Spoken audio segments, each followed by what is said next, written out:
Olá, estamos aqui no plantão de dúvidas sobre o novo Código de Processo Civil e as ações de família, nesta nossa Escola Superior de Advocacia da Ordem dos Advogados do Brasil de São Paulo, que está realizando este serviço de extrema importância para que possamos conversar sobre este novo ordenamento processual em relação ao direito de família e também ao direito das sucessões. Quando a emenda constitucional do divórcio, aquela emenda 66 de 2010, entrou em vigor, alterando o artigo 226 da Constituição Federal e estabelecendo que o divórcio pode ser concedido sem prévia separação de fato por 2 anos ou prévia separação judicial por 1 ano, muitas interpretações surgiram a respeito desta emenda e foi dito equivocadamente por uma corrente interpretativa que a separação estaria eliminada, suprimida do nosso ordenamento jurídico, como se a única espécie dissolutória do casamento tivesse, pela emenda constitucional de 2010, passado a ser somente o divórcio. Lembrando que divórcio dissolve o vínculo conjugal e separação dissolve a sociedade conjugal e não propriamente o vínculo. Com o divórcio, as pessoas podem casar-se novamente ou casar novamente. Com a separação, não é possível o casamento. É necessária a conversão da separação em divórcio para que haja um outro casamento. E por que eu estou voltando lá à emenda constitucional 66 de 2010 na análise do novo Código de Processo Civil? Porque o novo Código de Processo Civil colocou fim àquela interpretação equivocada, corrigiu definitivamente o erro interpretativo. O novo Código de Processo Civil, em vários dispositivos deste novo ordenamento processual, regula a separação extrajudicial e judicial. Faz menção à separação nos artigos sobre competência de foro, sobre sigilo dos processos judiciais e também em seções próprias ou capítulos próprios em que regula a separação, seja ela extrajudicial, seja ela judicial, ao lado do divórcio. Poder-se-ia indagar, mas se a separação dissolve somente a sociedade conjugal, as pessoas ainda vão optar por separação, sabendo que depois terão ainda que passar por uma conversão da separação em divórcio para poderem dissolver o vínculo conjugal? Há, primeiramente, que se observar que, dependendo da religiosidade de cada um, por exemplo, na religião católica, em várias correntes evangélicas, as pessoas não aceitam o divórcio em razão das suas normas religiosas. O Código Canônico, por exemplo, que deve ser seguido pelos católicos ortodoxos, prevê a possibilidade de dissolução da sociedade conjugal, a separação, mas não aceita, pelo menos até hoje, o divórcio. Então, quem não quer descumprir a sua norma religiosa deve ter uma espécie dissolutória no ordenamento jurídico brasileiro, como existe em vários outros países, para poder buscar a regularização do seu estado civil. Repito, não são só os católicos, também várias correntes evangélicas que não aceitam o divórcio. E se nós pudéssemos ter um entendimento equivocado, repito, de que a separação tivesse sido eliminada pela emenda constitucional do divórcio, esses católicos, esses evangélicos, esses religiosos que não aceitam o divórcio, teriam um direito fundamental, um direito constitucional violado, pelo próprio ordenamento infraconstitucional, já que a Constituição Federal, no seu artigo 5º, incisos 6º e 8º, protege como direito fundamental a liberdade de crença e o exercício de direitos em razão da crença. Dentre esses direitos, o direito à regularização do seu estado civil pela separação.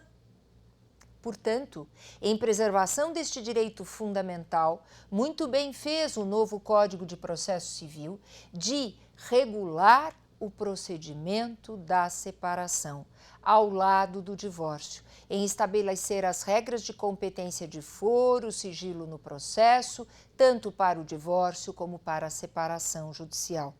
E também ali colocar a chamada separação extrajudicial, feita em tabelionato de notas diante da presença de certos requisitos ao lado do divórcio extrajudicial. Pois bem, esta é uma das razões pela qual o novo Código de Processo Civil, em que eu, inclusive, trabalhei nesta parte das ações de família e insistindo efetivamente, fazendo todas as sugestões e dando todos os argumentos e fundamentos necessários à manutenção da separação, o novo Código de Processo Civil está realmente acertado em relação a essa manutenção desse instituto. Por quê? Se eliminado tivesse sido o procedimento já regulado no Código de Processo Civil antigo, aquela interpretação equivocada de que o próprio Instituto de Direito Material da Separação teria sido suprimido, não teria sido, vamos dizer assim, recepcionado pela Constituição Federal na sua nova redação, seria algo que ocorreria. Se eliminado o procedimento, eliminado o Instituto de Direito Material. Portanto, é de aplaudir o novo Código de Processo Civil nessa manutenção do Instituto da Separação pelas razões antes vistas de proteção, de tutela, de conservação, de não violação do direito fundamental do religioso que não aceita o divórcio, de obter a regularização do seu estado civil por meio da separação. Mas existe um outro motivo que alcança não só os religiosos, que alcança todos aqueles que precisam da tutela jurisdicional num conflito familiar conjugal, que é a seguinte. No Código Civil de 2002, que entrou em vigor em janeiro de 2003, portanto, muito antes da modificação constitucional operada pela Emenda 66 de 2010, somente na separação judicial é que podem ser cumulados pedidos de aplicação de sanção, de punição a quem descumpre um dever conjugal.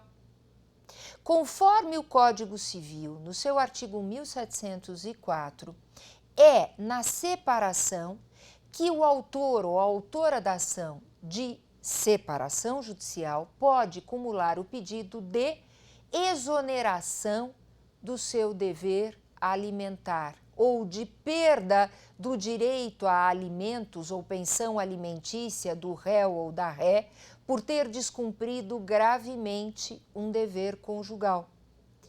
É somente também na ação de separação judicial, segundo o Código Civil, que pode ser requerida a outra sanção da perda do direito de utilização do sobrenome familiar adotado pelo cônjuge que descumpre gravemente o dever conjugal, o sobrenome familiar do outro cônjuge, da vítima do descumprimento de dever conjugal. E tentou aquela corrente interpretativa equivocada banalizar os deveres conjugais. Houve quem dissesse absurdamente que o cônjuge infiel, aquele que trai, aquele que pratica a infidelidade, deveria conservar o direito à pensão alimentícia plena. Ou seja, aqueles alimentos que envolvem moradia, alimentação, envolvem despesas de transporte, envolvem vestuário, envolvem até despesas de educação, com o mesmo status que havia durante a comunhão de vidas, com uma quantificação que tem em vista a manutenção do mesmo status anterior. Esta interpretação era efetivamente absurda. Imaginem a dignidade da pessoa humana, do cônjuge traído, vendo-se obrigado a pagar pensão plena, total, inclusive para despesas de lazer, quiçá de tratamentos estéticos, daquele que o traiu, daquele que foi infiel. Então, muito importante a manutenção da separação. Vamos ver um outro exemplo. Nos lares brasileiros, há estatísticas pelas quais, nas classes menos favorecidas, já é a mulher a que mais sustenta as casas, os lares brasileiros. E sabemos que também é nas classes menos favorecidas economicamente, financeiramente, que é onde existe a maior taxa de violência doméstica. Pois bem, esta mulher que sustenta o marido é agredida em prática de violência doméstica, seja física, seja moral. E se a separação tivesse sido eliminada, a interpretação da banalização dos deveres conjugais estaria com a porta escancarada para ser implementada e aquela mulher poderia ser obrigada a pagar pensão alimentícia plena ao agressor, aquele que praticou contra ela violência doméstica. Teríamos que nos socorrer de outros institutos do Código Civil, muito mais complexos, para chegar a um resultado, com discussões intermináveis nos processos judiciais, em desrespeito, inclusive, ao novo objetivo, ao objetivo que está muito, não novo, mas que está muito presente no Código de Processo Civil, que é o da celeridade do processo. A solução a mais rápida possível dos conflitos. Quanto mais discussão, quanto mais interpretação por óbvio, maior a duração de um processo, menos celeridade no processo.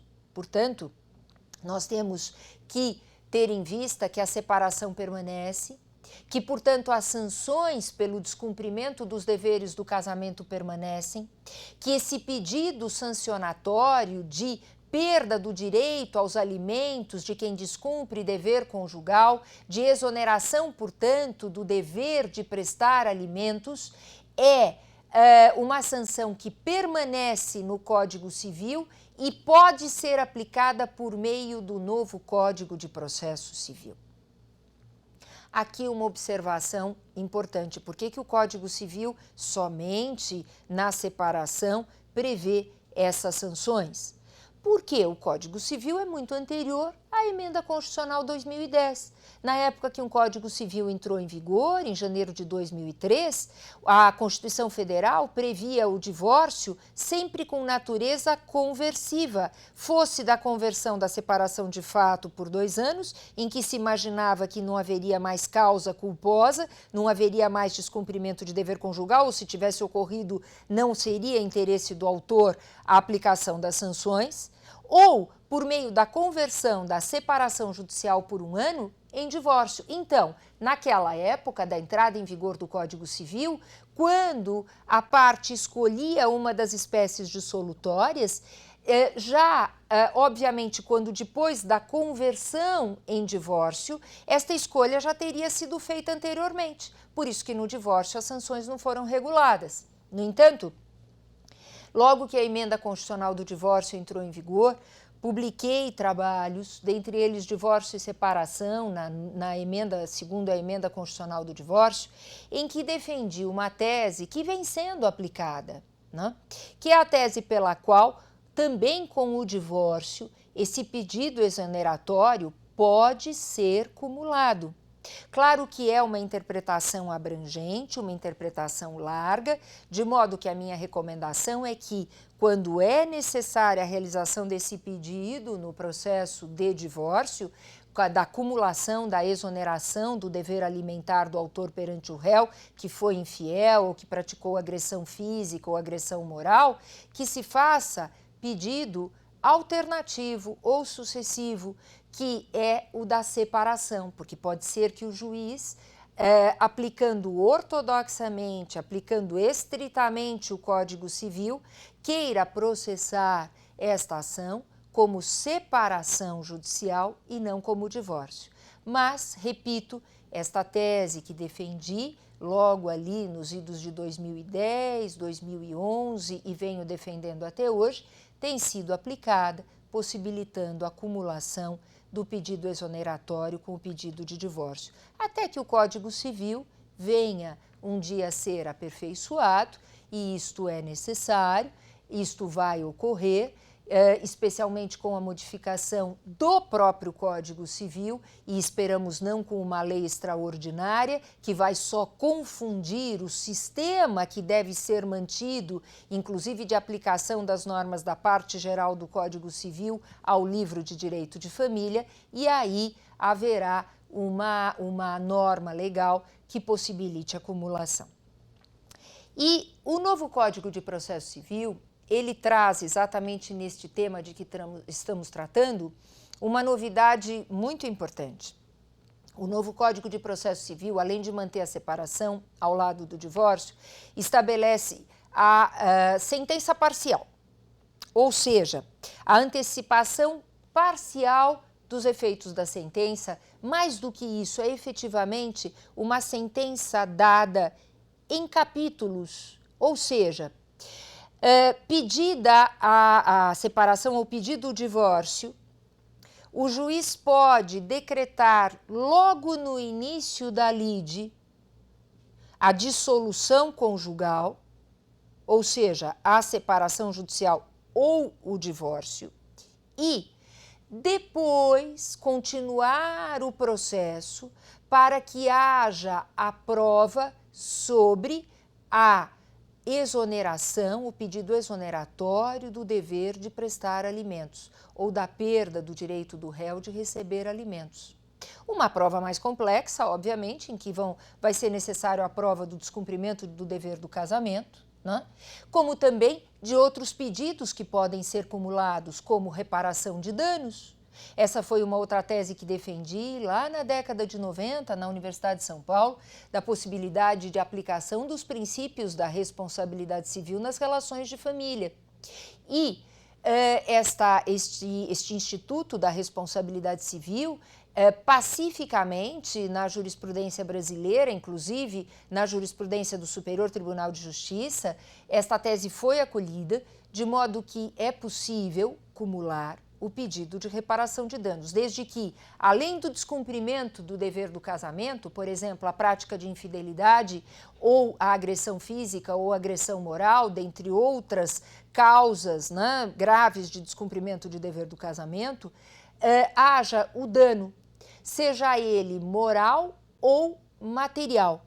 Então, sempre lembrando da ação ou omissão, que, ligada ao nexo causal ao dano moral ou material, preencham os pressupostos da responsabilidade civil perfeitamente aplicável nas dissoluções conjugais. Então, regulariza-se pelo novo Código de Processo Civil, logo no início da lide, por meio de uma sentença parcial, o divórcio, já que para o divórcio basta a prova do casamento.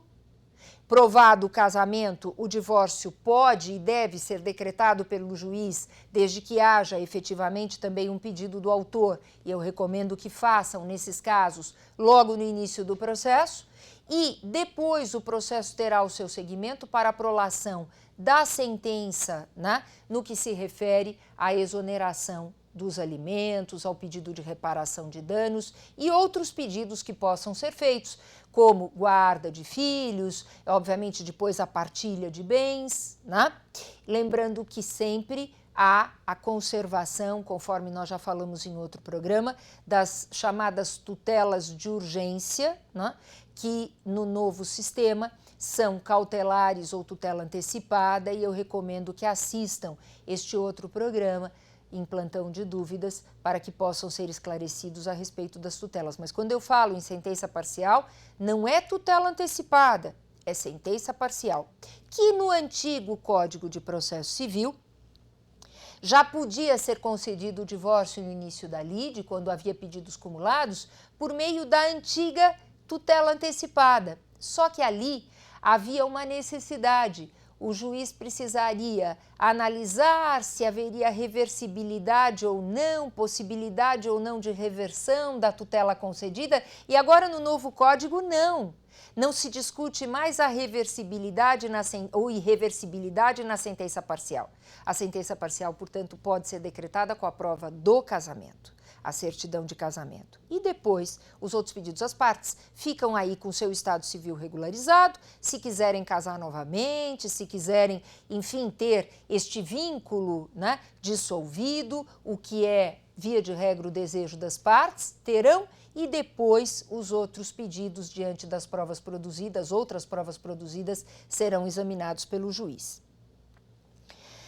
Bem, ainda falando do divórcio, da separação, novidades também existem na questão da competência de foro, né? E perguntas temos recebido também muitas sobre a competência de foro, né? Houve mudança da regra em que antes era, embora discutível, do foro privilegiado da mulher numa ação de divórcio, né?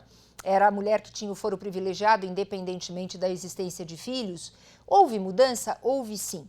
Essa mudança está disposta no artigo 53 do novo Código de Processo Civil, pelo qual é competente o foro para a ação de divórcio, separação e também de reconhecimento ou dissolução de união estável, primeiro, do domicílio do guardião de filho incapaz. Então, primeiramente, é preciso analisar se há filho incapaz e se tem um guardião. A competência será fixada segundo o seu domicílio. Se não tiver filho incapaz, do último domicílio do casal. E a terceira hipótese, na ordem sucessiva, é do domicílio do réu, se nenhuma das partes residir no antigo domicílio do casal. E ainda, o novo Código de Processo Civil mantém a regra que será competente o foro, neste mesmo artigo 53, inciso 2º, do domicílio ou residência do alimentando para a ação em que se pedem alimentos. Pois bem, então, um colega perguntou, né, a respeito exatamente disto, né, e dando o seguinte caso, né, que a ação de divórcio em que foi realizado um acordo de pensão alimentícia teria sido realizada, esta ação teria tramitado esta ação na comarca de um determinado estado, do estado X, mas que a genitora teria mudado a residência para o estado Y e teria que promover uma ação revisional de alimentos, se ela deveria ser promovida pelo alimentante, né? Aquele que quer a revisão da pensão no estado X ou no estado Y, ou seja, no novo domicílio, né, da alimentanda ou alimentária, né? É claro está aqui, de acordo com a nova regra, né, isto não mudou, é sempre o domicílio da residência do alimentando que é competente para o julgamento das ações de alimentos e das ações revisionais de alimentos. Então, seja para o autor da ação que quer rever a pensão, e aí inclusive é a regra comum, que é do domicílio do réu, seja para o autor da ação alimentando, que quer rever a pensão para majorar ou modificar a forma do pagamento dos alimentos. Domicílio do alimentando ou alimentário é competente. E ainda, né, nessa mesma pergunta deste mesmo colega que fez sobre competência de foro, pergunta ainda sobre o parágrafo 7º do artigo 528 do novo Código de Processo Civil, que positivou o entendimento jurisprudencial sobre a execução de alimentos. Então, nós vamos agora também tratar um pouco da execução de alimentos para atender as dúvidas, procurar esclarecer as dúvidas deste colega. Ele pergunta o seguinte, ou ela, né? Se a regra do 528 traz esta expressão, né? Que a execução de pensão alimentícia pode seguir o rito da prisão, ou seja, pode ser pedida a decretação de prisão em pensões devidas até 3 meses, se seriam necessários 3 meses de débito para a propositura da ação de execução com pena de prisão. Não. O entendimento jurisprudencial que já havia anteriormente foi consolidado no novo Código de Processo Civil, de modo que, com apenas 1 mês de débito, a execução pode ser pedida com pena de prisão. Com 2 meses ou com 3 meses de débito. O que não se pode cobrar sob pena de prisão é o 4º mês, retroativamente falando, do débito. Este deverá seguir daí a pena de penhora. E tratando, né, agora dessas questões ainda, pegando exatamente, né, o gancho deste assunto, né, da execução de alimentos, há dúvidas sobre as novidades, né? Não só esta a respeito da pena de prisão, quando é que ela pode ser decretada, se somente com 1 mês, né, de débito, e a resposta é sim, mas também sobre outras novidades, como é que ficou essa matéria, por exemplo, do protesto do devedor da pensão alimentícia. Um entendimento que já era jurisprudencial, como é que ele está no novo Código de Processo Civil regulado. O novo Código de Processo Civil adotou como medida coercitiva para o pagamento da pensão alimentícia o protesto do devedor nos órgãos de proteção ao crédito. Então, é possível sim realizar esse pedido com base no artigo 528, parágrafo 1º do novo Código de Processo Civil. E também o novo Código de Processo Civil, e é claro, uma observação, não é que o autor da ação pretenda efetivamente o protesto, porque o que se discutia era isto, vai protestar e como é que este indivíduo protestado ou esta mulher alimentante protestada, este homem ou esta mulher que presta alimentos, vai poder arrumar um outro emprego, vai poder fazer um financiamento para o seu negócio, para a sua vida profissional, como isto ficaria, né? É que o que se pretende com essas medidas coercitivas, sejam prisão ou protesto, é que o devedor pague antes do protesto, o devedor pague antes da prisão, o devedor cumpra a sua obrigação alimentar.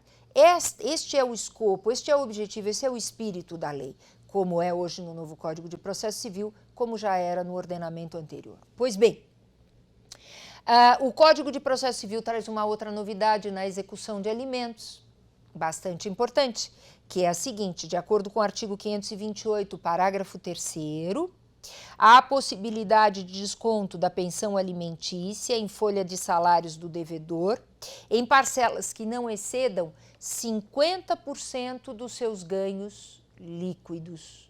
Então, o limite a ser descontado é de 50%, incluindo as parcelas vencidas que estão sendo executadas e aquelas vincendas que vão sendo também descontadas de folha de pagamento. Se o alimentante recebe, por exemplo, R$2.000 líquidos, ele só poderá ter desconto total no mês de R$1.000, não mais do que 1.000, mesmo que o débito da pensão alimentícia ultrapasse esse valor. Essa regra também é interessante porque traz um parâmetro que não existia antes, em que muitas vezes nos processos de execução de alimentos com pedido de desconto em folha, se discutia se não ficaria dentro daquele limite dos 33% dos rendimentos líquidos do devedor dos alimentos. Ou seja, se as pensões passadas e devidas e executadas e a pensão presente e as pensões vincendas, ou seja, a somatória desses valores poderiam não ultrapassar os 33%. Pode sim, e 50% é a regra. E talvez estes 50% venham a trazer também uma interpretação que, a depender das circunstâncias das condições, das possibilidades, passe a ser, quem sabe, um novo parâmetro legal no pedido de alimentos. Ou seja, ao invés dos 33%, 50%. Imaginem uma mulher que tenha filhos, que não tenha condições de sustentar os filhos, que não tenha trabalho e que não consiga trabalhar por qualquer razão, até de falta total de mercado de trabalho, o que não é raro em nossos dias, e ela tenha sido sempre sustentada pelo marido, que tem uma renda de, voltando ao exemplo dos R$2.000, né? Se pensarmos nos 33% para pagamento da pensão alimentícia desta mulher e destes filhos, tendo em vista que depois os outros 67% ficam para o marido, que pode até ter abandonado a casa, abandonado os filhos, não ter interesse pela família, isto era altamente injusto. Temos que pensar que dentro de possibilidades menores, o percentual deve ser aumentado, não pode ficar obrigatório este parâmetro dos 33, como também em condições mais elevadas, em possibilidades mais elevadas, o parâmetro pode ser diminuído, como muitas vezes ao invés de 33%, 20%, 10%, às vezes até 5%, dependendo das grandes possibilidades do devedor de alimentos.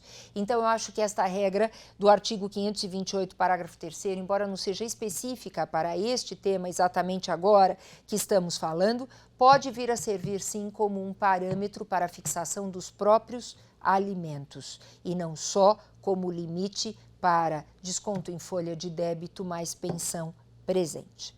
E o novo Código de Processo Civil também conserva, obviamente, a penhora de bens do devedor como uma das formas de pagamento da pensão alimentícia por meio da respectiva execução. Agradeço, a atenção, estaremos aqui continuando no nosso plantão de dúvidas em próximo programa e sempre aqui com este grande suporte da Ordem dos Advogados do Brasil, da Escola Superior de Advocacia de São Paulo, que tem esta iniciativa de extrema importância de plantão de dúvidas sobre o novo CPC. Muito obrigada.